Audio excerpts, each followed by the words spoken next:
Klabu ya wanalambalamba Azam imetoa nafasi pekee na kuweza kumpa moja ofa Rais Florentine Ibenge kutokea nchi ya DRC Congo, lakini akimtumikia klabu ya Al Hilal ya Sudan. Sasa katika swala ambalo nafikiri kwa watu wengi sana walikuwa wanatamani kuweza kujua ni ofa gani aliyopewa na klabu ya Azam, bwana huyu mwamba, kocha mkubwa mwenye CV yake hapa nchi za Kiafrika, na nafikiri katika top 10 ya wale makocha ambao wamekuwa na CV bora kabisa na kutembea katika vilabu tofauti tofauti, basi bila shaka Florentine Ibenge pia amekuwa ni one of the biggest coach ambaye amekuwa na CV kubwa.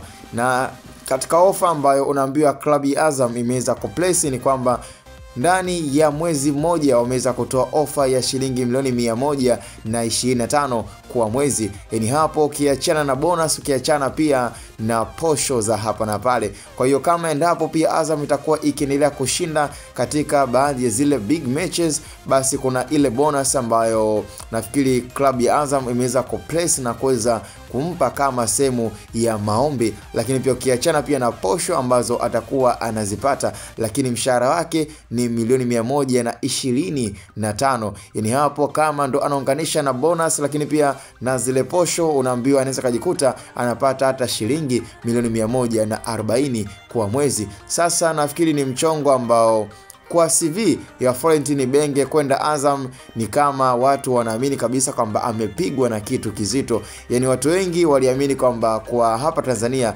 klabu ya Simba na klabu ya Yanga pengine kwa CV na ubora wa kocha Florentine Ibenge ingekuwa imemfaa zaidi, lakini kwenda kwenye klabu ya Azam nafikiri ni kufuata maokoto na kuangalia tu mpunga ambao ameweza kupewa. Sasa mpaka hivi sasa ni kwamba bado majibu rasmi hayajatoka, kwa sababu ni swala ambalo yeye inabidi akae na kuangalia kwamba klabu Al Hilal pia na wao wameweza kuplace offer ya shilingi ngapi, na mwisho siku yeye ndo angalia analysis ya kuweza kufanya kwamba je, ni aendelee kubakia kwenye klabu Al Hilal ama aweze kusepa na kungoa mguu kuelekea kwenye klabu ya Azam, ambao mpaka hivi sasa wanaamini kwa kumpata Florentine Ibenge ambaye amekuwa na experience na wachezaji mbalimbali anaweza akaifikisha klabu ya Azam mbali na akazidi kuleta ushindani katika ligi yetu ya Tanzania. Na kila mmoja anatumaini kabisa na anaamini kwamba Florentine Ibenge atakapotua kwenye klabu ya Azam hatotaka unyonge kutokana pia na CV yake. Kwa hiyo huenda